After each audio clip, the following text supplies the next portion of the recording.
નમસ્કાર વિદ્યાર્થી મિત્રો, welcome to online education channel. મિત્રો, આપણે યુનિટ 1 રીડ ટુ ચલાવી રહ્યા હતા. આજે આપણે એનો બીજો પેરેગ્રાફ જોઈશું. બરાબર, આપણે શરૂઆત કરીશું આટલેથી. ગોશ એક્સક્લેમ્ડ અર્જુન. બરાબર, એના આગળનો પેરેગ્રાફ આપણે ચલાવેલો છે. તમે એને જોઈ શકો છો, ના જોયો હોય તો. બરાબર, પાર્ટ 1 જોયા પછી આ પાર્ટ 2 જોજો. તો શરૂ કરીએ. ગોશ એક્સક્લેમ્ડ અર્જુન. અર્જુન ઉદ્ગાર કાઢ્યો, હે ભગવાન. અર્જુને ઉદ્ગાર કાઢ્યો, હે ભગવાન. કેમ ઉદ્ગાર કાઢ્યો હતો? કારણ કે આપણે અગાઉના પેરેગ્રાફની અંદર જોયું હતું કે માદા ચિત્તા ત્રાડ નાખીને તે પેલા રીંછની સામે આવી ગઈ હતી. બરાબર, કૂદકો મારીને. બરાબર, અચાનક ત્રાડ પાડીને આવી એટલે અર્જુને કહ્યું કે હે ભગવાન. Gosh exclaimed Arjun. How horrifying added Neelam. Neelam બોલી, કેટલું ભયંકર. હાઉ હોરિફાઈંગ, કેટલું ભયંકર. Keep quiet said their mother immediately. What happen then. એની માતાએ બોલી. Their mother impatiently. બરાબર, અધીરાયપૂર્વક. ઇમ્પેશન્ટલી એટલે અધીરાયપૂર્વક. એની મમ્મીએ ધીરાયપૂર્વક બોલી કે ક્વાઇટ. બરાબર, શાંત રહું. વોટ હેપન ધેન, પછી શું થયું? અમને આગળ જણાવો કે પછી શું થયું. થેન્ક ગોડ, ભગવાનનો બહુ આભાર. આઈ વોઝ લકી, હું બહુ નસીબદાર હતો. For her eyes were fixed on her cups. હું નસીબદાર હતો કે એની આંખો એના બચ્ચા ઉપર જડાયેલી હતી. And she didn't look up at me. એને મારી સામે જોયું નહીં.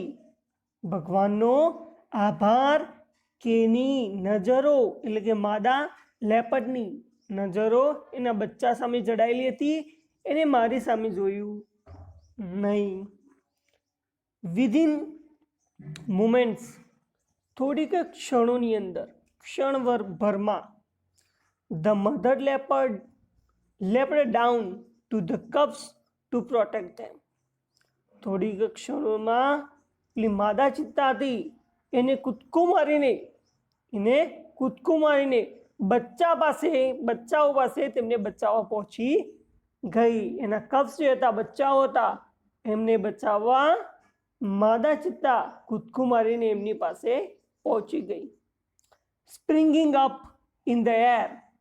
હવામાં કૂદકો માર્યો. Springing up in the air, હવામાં કૂદકો માર્યો. She landed straight on the bear furiously and fearlessly. અને પછી એ fearlessly, બરાબર, ડર્યા વગર, furiously, જુનૂનતાથી શું કર્યું? She landed straight on the bear. પેલા રીંછ ઉપર કૂદકો મારીને પડી. એ ડર્યા વગર જુનૂનતાથી કૂદકો મારી પેલા રીંછ ઉપર પડી. The bear lost his balance. પેલા રીંછે પોતાનું સંતુલન ગુમાવ્યું. જેવી એના ઉપર પડી કૂદકો મારીને, પેલા રીંછે એનું સંતુલન ગુમાવ્યું. The violent wild beast. બે હિંસક જંગલી પ્રાણીઓ went rolling down the step, were rolling down to the step, snow slope. બરાબર, બર્ફીલા ઢાળ ઉપરથી, બંને હિંસક પ્રાણીઓ બર્ફીલા ઢાળ ઉપરથી નીચે ધસી પડ્યા. બરાબર, snow slope. Tumbling on each other. નીચે તો હતા પરંતુ એકબીજા પર ગુલાટો મારતા નીચે ગબડી પડ્યા. ટીલ, ક્યાં સુધી? They landed in narrow valley with a loud thud. જ્યાં સુધી સોકડી ખીણમાં પડ્યા નહીં ધબાકા સાથે. બરાબર, ધબાકા સાથે. લાઉડ થડ એટલે ધબાકો. બરાબર, સોકડી ખીણની અંદર ધબાકા સાથે નીચે પડ્યા નહીં ત્યાં સુધી ટમ્બલિંગ ઓન ઈચ અધર, એકબીજા પર ગુલાટો મારતા મારતા પેલા સ્લોપના નીચે ધસી જતા હતા. આઈ ક્રેનડ માય નેક, મેં મારી ગરદન ઊંચી કરી, મેં મારી ગરદન ઊંચી કરી, ડોક ઊંચી કરી, બરાબર. કેમ? And so did the two frightened cubs, પેલા બે જે બચ્ચા હતા, ડરેલા બચ્ચા, ફ્રાઇટન ડરેલા બચ્ચા, એમને પણ ગરદન ઊંચી કરી જોવા માટે કે ક્યાં પડ્યા છે. મેં અને પેલા ડરેલા બચ્ચાઓએ અમારી ટોક થોડી ઊંચી કરી લંબાવી. The mother instinct of protecting her young ones is very strong. જે માદા ચિત્તા હતી પોતાના બચ્ચાને બચાવવાની માની સહજ વૃત્તિ જોરદાર હતી. The mother instinct the protecting her young ones is very strong, બરાબર. પોતાના બચ્ચાને બચાવવાની માની સહજ વૃત્તિ જોરદાર હતી. અલીભાઈ એના બચ્ચાને બચાવવાની માની સહજ વૃત્તિ જોરદાર હતી. She is always ready to fight unto death for her young ones, said Ramsinh. Ramsinh શું બોલ્યા કે માતા પોતાના બચ્ચાને બચાવવા માટે મરવા પણ તૈયાર હોય છે. લીબાય, she is always ready to fight unto death for her young ones. માતા પોતાના બચ્ચાને બચાવવા માટે મરવા માટે પણ તૈયાર હોય છે. Yes, you are right, said the mother. પેલી માતા બોલી કે હા, તમારી વાત સાચી છે. Lovingly looking at the smiling face of Neelam and Arjun, માતા નીલમ અને અર્જુનના હસતા ચહેરા તરફ જોતા જોતા બોલી કે હા, તમારી વાત સાચી છે. માતા પોતાના બચ્ચા માટે મૃત્યુ સુધી પણ લડવા તૈયાર હોય છે. અલીભાઈ કન્ટિન્યુ, અલીભાઈએ બોલવાનું ચાલુ રાખ્યું. ધ હ્યુઝ બિયર, પેલું કદ્દાવર રીંછ, 3 times the size of mother leopard, માતા ચિત્તા કરતો 3 ગણું મોટું સાઇઝમાં, માદા ચિત્તા કરતો 3 ગણું મોટું હતું. Stood up on his hind legs, એ ઊભું થયું એના પાછળના પગ વડે, બરાબર. એટલે કે આગળના પગ ઊંચા કર્યા અને પાછળના પગ ઉપર ઊભું રહી ગયું.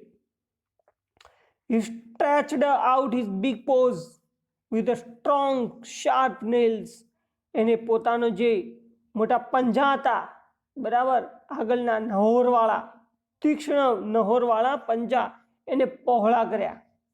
તીક્ષ્ણ નહોરવાળા જે પંજા હતા એને પહોળા કર્યા. સ્ટ્રેચ્ડ, પહોળા કરવા. He showed his teeth and growled, એ પોતાના દાંત બતાવવા લાગ્યું અને ગુરકિયા કરવા લાગ્યું, એટલે કે અવાજ કાઢવા લાગ્યું.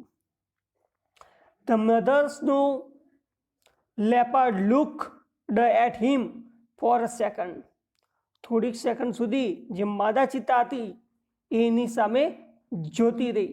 Snarled and with a lip knocked down the black monster, snarled, જોરદાર ત્રાડ પાડી, and with a lip knocked down, અને કૂદકો મારી knocked down, પેલાને પાડી દીધું. એટલે ધ બ્લેક મોન્સ્ટર, જે કાળું રીંછ હતું, બરાબર, એના તરફ પહેલા શું કર્યું? સ્નેચ્ડ, બરાબર, એટલે કે એને સ્નેલ્ડ, એટલે કે પહેલા ત્રાડ પાડી અને લિપ નોક્ડ ડાઉન, અને પછી એને પાડી દીધું, ભોય ભેગું કરી દીધું.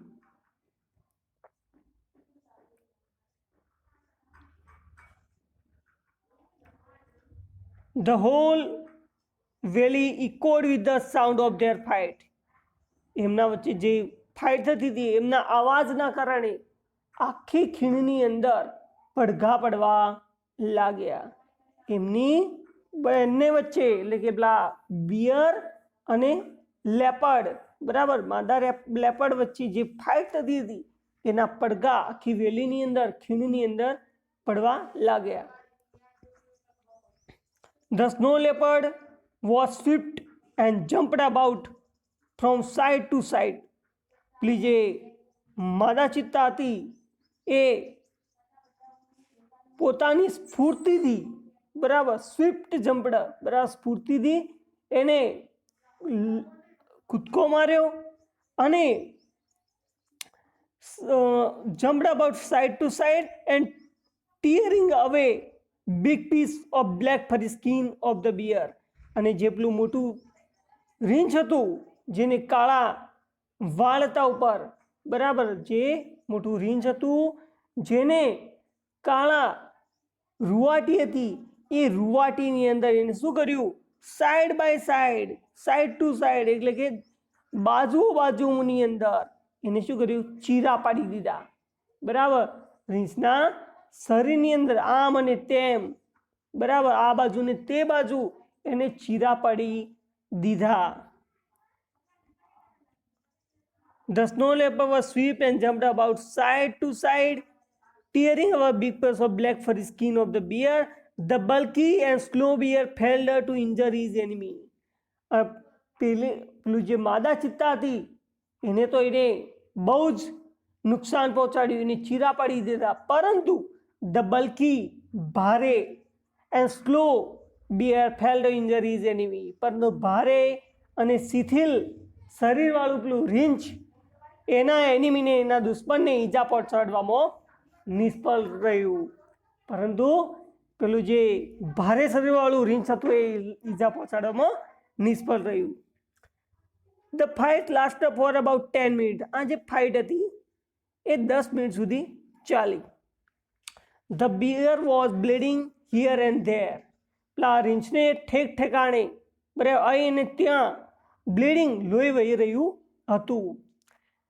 વેનેવર ધ લેપર્ડ અટેકડ, જ્યારે પણ માદા ચિત્તા એના ઉપર અટેક કરતી, the bear lifted his huge paw, બરાબર, એ એના આગળના બે પંજા, મોટા પંજા આગળ ધરતી, ટુ કવર હિઝ ફેસ, પોતાનો જે ફેસ હતો, ચહેરો હતો, એને ઢોકવા માટે, બરાબર, એનામાં કોઈ ઇન્જરી ન થાય એ માટે એ પોતાના પંજા આગળ ધરતી. The bear was now trying to escape to save his life. હવે પેલું જે રીંછ હતું એ તેથી ભાગવા માગતું હતું, કારણ કે એને પોતાનો જીવ બચાવવો હતો, એ પોતાનો જીવ બચાવવા માટે કોશિશ કરી રહ્યું હતું. દે બોથ મૂવ્ડ ફર્ધર, એ બંને આગળ વધ્યા, till they disappear round the huge mountain, વિશાળ પર્વતની પેલે પાર, જ્યાં સુધી એ ઓઝલ ન થઈ ગયા, અદૃશ્ય ન થઈ ગયા, ત્યાં સુધી બંને જણા આગળ વધતા રહ્યા, એટલે કે ઝઘડતા આગળ વધતા રહ્યા હશે. I could not see them for a while, હું થોડી વાર સુધી તો તેમને જોઈ શક્યો નહીં. But I could hear the growls and snarls, પરંતુ એમના ગુરકિયા અને ત્રાડ હું સાંભળી શકતો હતો. એમને તો જોઈ શકતા નહોતા લેખક, બરાબર, અલીભાઈ, પરંતુ એમના ગુરકિયા અને ત્રાડ સાંભળી શકતા હતા. Then the valley was calm and quiet once again. પછી જે વેલી હતી, ખીણ હતી, ત્યાં નીરવ શાંતિ છવાઈ ગઈ, ત્યાં નીરવ શાંતિ છવાઈ ગઈ. The mother reappeared and ran up to her cubs. જે માદા ચિત્તા હતી એ ફરીથી દેખાઈ અને પોતાના જે બચ્ચા હતા એની પાસે ગઈ. શી સ્મેલ્ટ and licked them over and over again to make sure that they were not hurt by the bear. તો એ શું કરતી, તે સ્મેલ્ટ, એમને સૂંઘતી હતી, એન્ડ licked એટલે કે ચાટતી હતી, them over and over, અહીં અને ત્યાં, ટુ મેક શ્યોર, શું નક્કી કરવા માટે, they were not here by bear, કે એમને બિયર દ્વારા, રીંછ દ્વારા કોઈ નુકસાન તો નથી પહોંચાડ્યું ને, એ ચેક કરવા માટે સૂંઘતી હતી અને ચાટતી હતી. The three then climbed up the mountain and disappeared. પછી જે ત્રણે હતા, બે બચ્ચા અને રીંછ, એ પર્વત ચડીને અદૃશ્ય થઈ ગયા. You must have fell very relieved, said Neelam. Neelam બોલી કે જ્યારે જતા રહ્યા ત્યારે તમને રાહત થઈ હશે. Quite I stayed in that position. થોડી વાર સુધી તો હું ત્યાં બેસી રહ્યો for some more time and watch the family disappear in the woods. બરાબર, જંગલની અંદર જે ફેમિલી હતી એટલે કે પેલા ચિત્તા ફેમિલી જ્યાં સુધી અદ્રશ્ય ના થઈ જઈ ત્યાં સુધી હું એમને જોતો રહ્યો. વેવિંગ ટ્રેલ્સ, બરાબર, તે પોતાનું પૂંછડું હલાવતા હલાવતા જઈ રહ્યા હતા. I also waved my hand and said goodbye. મેં મારો પણ હાથ હલાવીને એમને અલવિદા કરી. But what happen to the bear asked Arjun eagerly. અર્જુને આતુરતાથી પૂછ્યું કે પેલા રીંછનું શું થયું? તો અલીભાઈ જવાબ આપશે, ગોડ નોઝ, ભગવાન જાણે. All I know is that the coming of the bear was blessing for me because it really saved me. પણ હું એટલું તો જાણું જ છું કે રીંછનું આવવું મારા માટે આશીર્વાદરૂપ હતું. એના કારણે મારો જીવ બચ્યો. Because it really saved me, કારણ કે એને મને બચાવ્યો. I thanked God for saving two the cubs and me too. મેં ભગવાનનો આભાર માન્યો મને બચાવવા માટે અને પેલા રીંછને બચાવવા માટે. બરાબર મિત્રો, તો અહીંયા આપણો યુનિટ 1નું રીડ 2 પૂરું થાય છે. બરાબર, ફરી એક નવા યુનિટ સાથે ફરી મળીશું. ત્યાં સુધી stay home, stay safe. Thank you very much for watching this video. Have a good day.